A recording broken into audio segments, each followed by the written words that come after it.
세상 모든 취업 이야기 비밀노트 톡톡. 금요일은 취업 고민에 대한 찐 카운슬링을 하는 시간이죠. 여보세요 잡다방입니다로 함께합니다.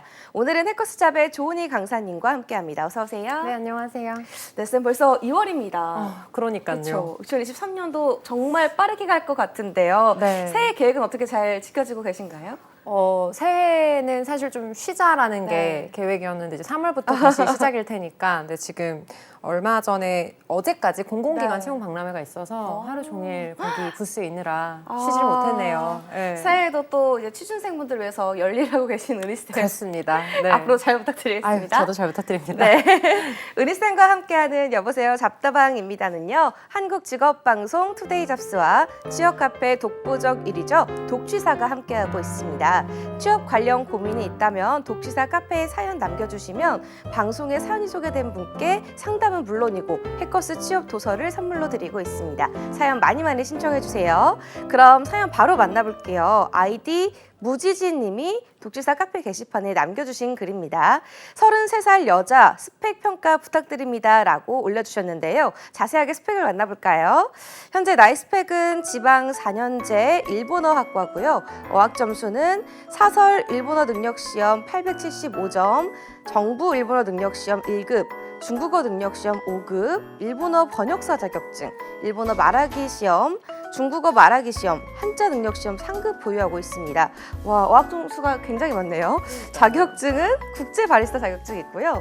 경력상으로는 선생님, 보안요원, 면세점 판매원, 무역 사무직 총 9년입니다.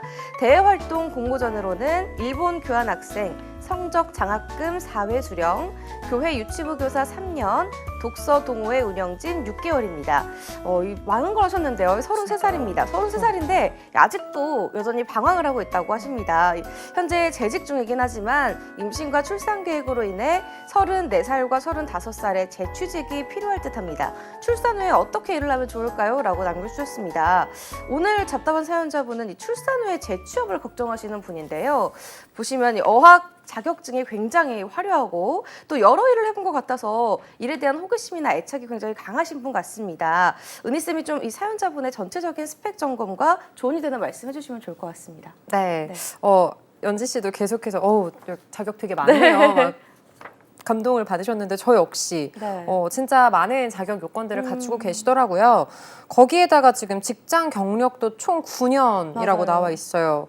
그래서 보니까 뭐 선생님도 해보셨고 보안요원, 판매원, 무역 사무직, 그러니까 영업 세일즈, 그리고 사무 회계 업무, 그리고 뭐 보안, 그리고 코칭까지 모든 직군을 다 경험을 해보셨던 거거든요.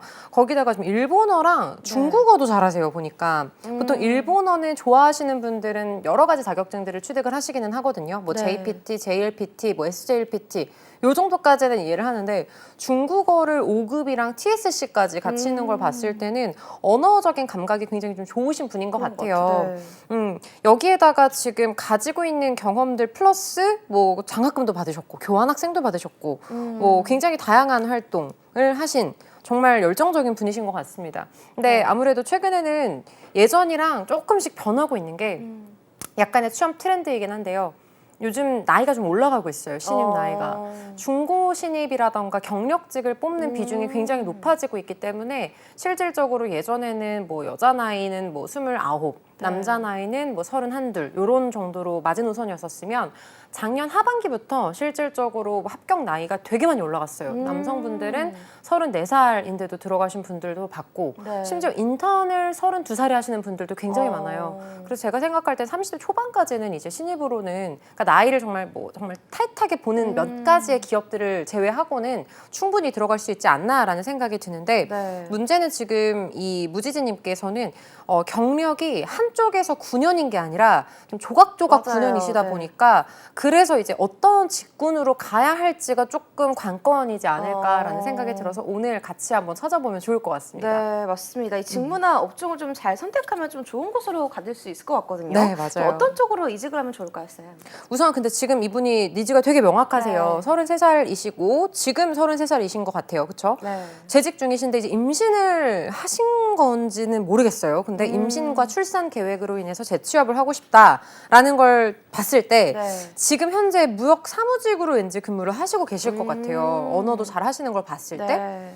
이분이 한마디로 좀 널널한 워라밸이 좀 보장되어 있는 쪽으로 취업을 하고 싶다라고 네. 저는 생각을 해요. 그럼 그런 기준에 맞춰서 좀 말씀을 드리고자 한다면 저는 사실 뭐 공기업, 공공기관, 네.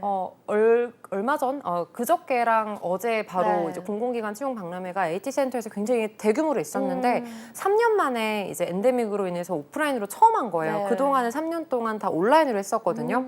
근데 열기가 엄청났습니다. 실제로 이제 공기업이 앞으로 채용을 좀 축소한다라고 말을 한다고 하더라도 이제 취준생분들 같은 경우는 그 정도로 워라밸이나 정년 보장이나 이런 조건이 있는 곳들이 많이 없기 때문에 공기업으로 그래도 계속해서 몰리고 있거든요. 네.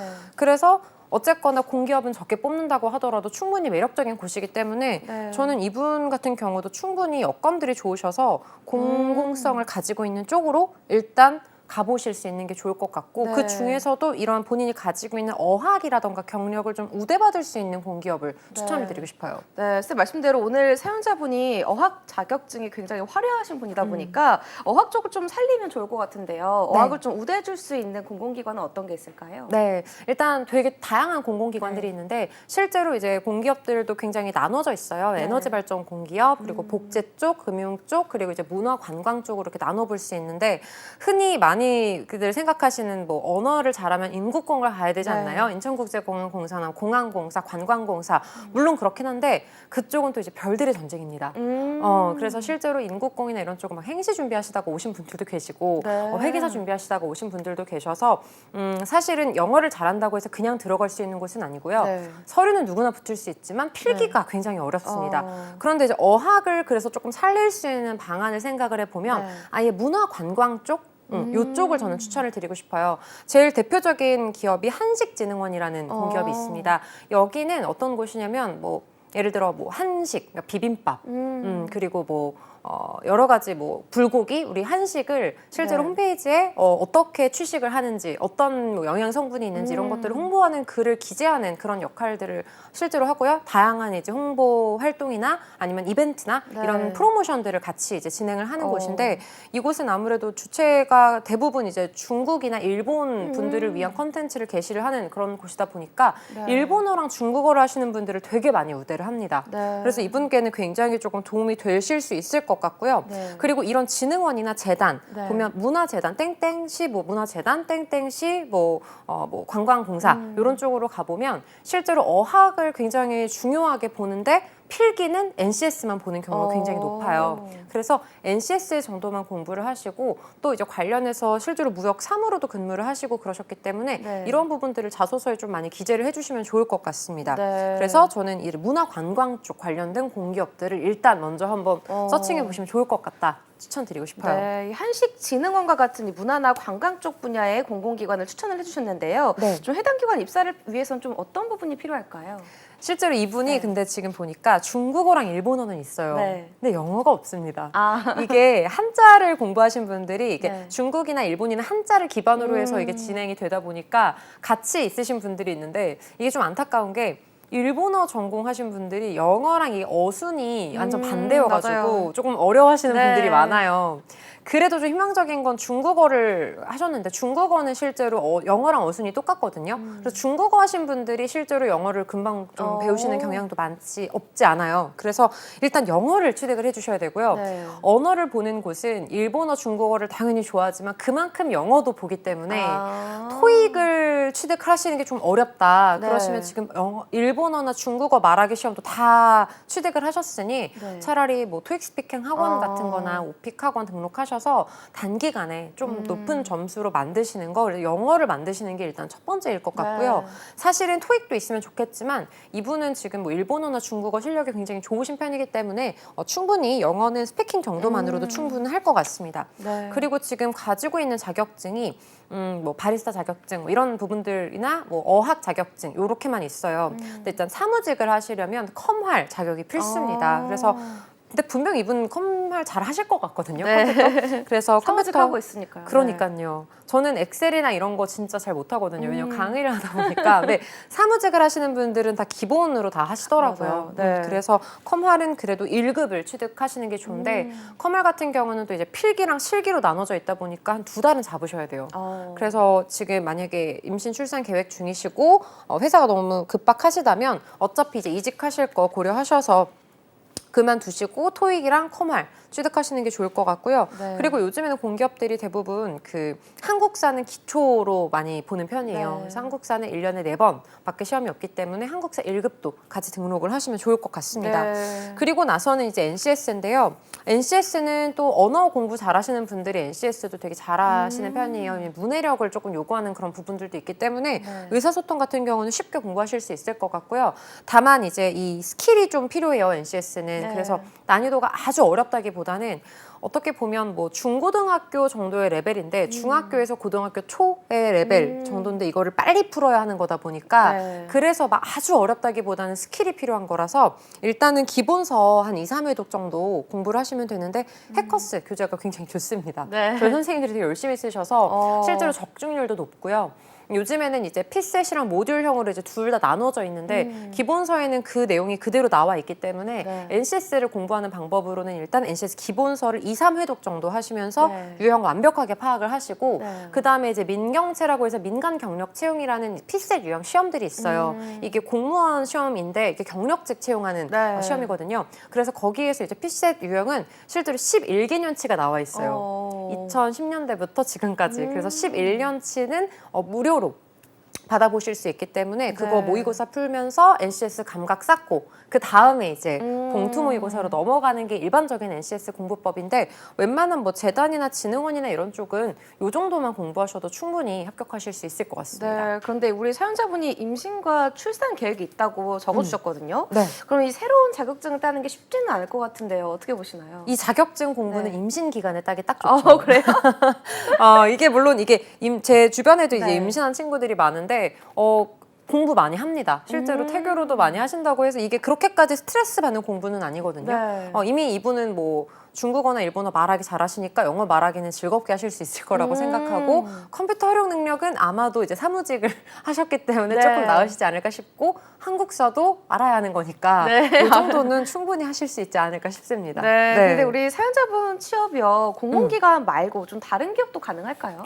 사실 충분하죠. 왜냐면 사실 무역 쪽 관련돼서는 무역 사무직. 근데 지금 언어를 이렇게 잘하시고 경력도 이렇게 많으신데다가 어떻게 보면은 교육이나 서비스 쪽도 가능하기 때문에 네. 사실 일반 직군은 소통은 사실 필수잖아요. 이런 능력까지 가지고 계신 거면 너무 좋은 조건이죠. 근데 다만 이분이 원하지 않으실 수 있을 것 같은 게 중소 사무, 뭐 무역 쪽 같은 경우는 아무래도 사실 이게 워라밸이 딱딱딱 지켜지지 않는 경우도 있고 주 52시간 근무제도 사실 중소기업 같은 경우는 잘 지켜지지 않는 그런 환경이기도 하거든요. 어쩔 네. 수 없이 불가피하게. 그래서 아마 동등한 중소기업들은 들어가시기에는 본인이 원하실 것 같지가 않다라는 생각이 들어요. 근데 네. 중소기업이나 강소기업도 사실 케이스 바이 케이스인 게 정말 사장님 마인드가 좋고 기업 분위기가 좋은 곳은 들어가셔도 너무 편하겠지만 네. 이게 쉽지 않으니까 일단 어디든 들어가기만 해도 안정성이 좀 보장되어 있는 공기업을 그래서 많이들 가고 싶어하는 이유인 거거든요. 네. 그런데 만약에 공기업 NCS 공부까지가 너무 좀 부담스럽다라고 하신다면 추천을 드릴 수 있는 쪽이 공공기관 중에 이제 학교나 병원 쪽이 특히 병원이 최근에는 이제 글로벌 관련한 사업들을 굉장히 많이 하고 있어요. 네. 의료 관광 사업도 굉장히 많이 하고 있고 그래서 이렇게 일본어나 중국어를 잘하시는 부분들도 분명히 도움이 되실 수 있을 것 같거든요. 네. 그래서 병원 행정직이라던가 아니면 대학교의 교직원 중에서도 이제 국제교류처, 국제교학팀 쪽으로 들어가시면 일본어, 중국어 잘하시는 게 특히나 이제 좋은 게 우리나라 이제 중국인 교환 학생들도 굉장히 많이 오는 편이잖아요. 맞아요. 이런 부분들 때문에라도 많이 뽑는데 네. 사실 한동안은 이제 팬데믹 때문에 많이 안 뽑았었죠. 근데 이제는 이제 엔데믹이 되고 이제 거의 완전 좀 정상화가 되고 있기 때문에 이런 쪽 자리가 나지 않을까 싶어요. 특히 중국어, 일본어 좋아합니다. 네. 그래서 이제 교학처나 이제 병원 쪽으로 들어가시는 것도 저는 괜찮을 것 같습니다. 네, 학교나 이 병원 취업을 추천을 해주셨는데요. 네. 이쪽에 들어가려면 좀 필요한 부분이 좀 따로 있을까요? 사실 NCS는 네. 보는 곳이 있고 안 보는 곳이 어. 있어요. 그래서 NCS는 뭐 필수는 아닌데 요즘에는 추세가 NCS보다는 그 인적성이나 AI 역량 평가로도 되게 많이 보는 편이에요. 그래서 인적성 검사. 인적성 검사라고 하면 막 적성이 되게 어려울 거라고 많이 생각을 하시는데 네. 사실 이 적성 자체는 뭐 공간 지각 능력, 추론 능력 이런 것들을 보는 거지만 사실 인성을 평가하기 위한 부분들이 더 크기 때문에 이 부분에 있어서는 너무 어렵게 생각하지 마시고 시중에 있는 대기업 인적성 문제집 정도 좀 이렇게 유형 정도 파악하시면서 풀어보는 정도로면 충분하고요. 네. 인성이 더 중요하고요. 그리고 이제 교직원이나 병원은 어학을 굉장히 많이 봅니다. 학점이랑 어학을 되게 많이 영어 보는데 좀 하면 좋을까요? 네. 그래서 사실 영어는 이쪽도 마찬가지로 토익이 있으면 좋겠지만 만약에 그것까지 하기 힘드시면 말씀드렸던 것처럼 토스. 스피킹 네. 이라도 충분하고 근데 많은 분들이 저한테 물어보시더라고요. 막 스피킹, 토익 스피킹이랑 오픽 중에 뭐가 더 나아요? 이렇게 네. 물어보시는데 똑같아요. 똑같은데 다만 이제 오픽은 그냥 프리토킹을 위주로 하는 거다 보니까 영어에 좀 더 자신 있는 분들 네. 본인에게 맞는 걸 선택하면 되네요. 그쵸. 네. 근데 템플릿으로 딱 외워서 하는 걸 좋아하시는 분들은 토익 스피킹 이렇게 해보시면 될 것 같고요. 네. 그리고 지금 가지고 있는 자격 요건들을 봤을 때 학점은 안 나와 있는데 지금 보면 성적 장학금을 4회나 수령을 했다라는 걸 봤을 때 그러니까요. 분명히 성실하신 분인 것 같아요. 네, 성적이 좋으실 것 같아요. 네. 그래서 일단은 학점 그리고 어학 그리고 경력이 있는 부분에 있어서는 충분할 것 같고 다만 이제 교직원은 학력을 조금 보는 경우도 있어요. 네. 그래서 지금 거주하시는 지역이 어느 쪽이신지는 모르겠지만 아마 거주하시는 지역의 대학교를 졸업하셨다면 같은 지역 거주자를 좋아하거든요. 예를 들어 뭐 만약에 경상도에서 뭐 예를 들어 뭐 대구대학교를 만약에 졸업을 네. 했다. 그럼 그 근방에 있는 학교들이 취업이 어느 정도 잘 되실 수 있을 것 같거든요. 그래서 지역에 있는 어떤 공공기관이나 병원이나 학교까지 같이 노려보시면 좋을 것 같다는 생각이 듭니다. 네, 네. 이 사연자분 어학 능력이 굉장히 좋으신 분이니까 네. 좀 공기업이나 이 사기업, 중소기업 말고 좀 색다른 방향이 없을지 궁금한데요. 저는 제가 강사라는 직업에 되게 만족을 네. 하고 있어서 근데 물론 어학 쪽은 조금 더 치열하기는 해요. 그렇기는 한데 저는 지금 보니까 경력이 굉장히 많으세요. 유치부 교사도 하셨고 네. 그리고 뭐 이런저런 뭐 말하기 봉사활동 등등등 이런저런 활동들을 되게 많이 하셨기 때문에 네. 제가 볼 때 이분 말도 잘하실 것 같아요. 근데 심지어 이제 육아와 출산과 육아까지 이제 생각을 하시는 거라면 네. 제가 볼 때는 이게 강의하는 것도 주부분들도 되게 많이 하시거든요. 네. 그러니까 뭐 큰 학원이 아니라고 하더라도 교습학원 쪽에서 강의하시는 분들도 굉장히 많고 직장인 대상으로 하는 경우도 많고 네. 프리랜서로 하실 수 있는 방법도 있기는 하기 때문에 네. 저는 그쪽도 좀 추천을 드리는 편이고 본인이 되게 열정적이고 의욕적이신 분들이 보통 강사로서 되게 만족도가 높거든요. 그래서 이쪽도 한번 알아보시는 걸 추천을 드려보고 네. 싶습니다. 강사도 좀 네. 잘 맞을 것 같다라고 추천을 좀 해주셨는데요. 사연자분의 나이가 지금 33살인데 임신과 출산을 하고 나면 한 35살 정도가 되지 않을까 싶거든요. 네. 나이는 좀 괜찮을까요? 그래서 지금 이분이 재취업을 해야 될 것 같아서 지금 먼저 하신 거라서 제 생각에는 일단 지금 재직 중이신 건지에 따라 달라질 것 같은데 만약에 네. 재직 중이시면 지금 이직을 하시는 게 사실 좋죠. 지금 지금 이직을 하시고 네. 임신과 출산을 하시는 게 사실 유리하죠. 왜냐면 출산 후에는 그래도 경력 공백이 2년인데 그러면 이제 기업에서 물어볼 거란 말이에요. 그동안 뭐 어떻게 보내셨어요? 라고 했을 때 제가 임신과 출산을 해서요 라고 하면 이제 뽑는 사람 입장에서 물론 공기업은 상관이 없지만 네. 일반 기업이면 약간 제약이 있지 부담스러울 수 않을까 생각을 하실 수 있어서 그 전에 옮기시고 혜택을 다 받으시는 게 낫지 않을까라는 생각이 듭니다. 네, 선생님, 네. 경력 단절 문제가 항상 문제가 되죠. 어떻게 맞아요. 생각하시나요? 경력 단절. 근데 이게 참 저도 이제 사람을 뽑아보는 입장에도 네. 돼보고 하니까 너무 이해가 가는 거죠. 이게 불가피한 거니까. 네. 근데 요즘에는 이제 경력 단절 여성분들을 위해서 여러 가지 지원도 굉장히 많이 생기고 있고요. 정부나 이제 중기부에서는 경력 단절 여성을 채용할 수 있는 그런 기업에도 혜택을 되게 많이 주기 때문에 네. 사실 중소기업은 충분히 입사를 하실 수 있고 네. 또 공기업 같은 경우는 이전의 경력이나 뭐 경험이나 이런 것들 사적인 것들을 전혀 물어보지 않기 때문에 네. 특히 경단녀분들 같은 경우는 공부하셔서 공기업이나 이런 쪽이나 아니면 사회적 기업 쪽으로 취업하시는 거는 저는 가능할 거라고 봅니다. 네, 마지막으로 사연자분께 조언 한마디 짧게 해주실까요? 네, 일단 사연자분 이제 앞으로 임신과 출산을 하시는 데 있어서는 되게 많은 용기가 필요하시잖아요. 그래서 그런 부분들을 좀 서포트해 줄 수 있는 안정적인 기업에 먼저 빨리 이직을 하시고 나서 네. 마음 편하게 출산을 하시는 걸 추천드리고 싶습니다. 네, 알겠습니다. 취준생 고민 상담소 여보세요 잡다방입니다. 지금까지 해커스잡의 조은희 강사님과 함께했습니다. 오늘 말씀 고맙습니다. 네, 감사합니다. 모두의 채용 톡톡 오늘 준비한 내용은 여기까지입니다. 저희는 다음 주 이 시간에 찾아뵙도록 할게요. 톡톡.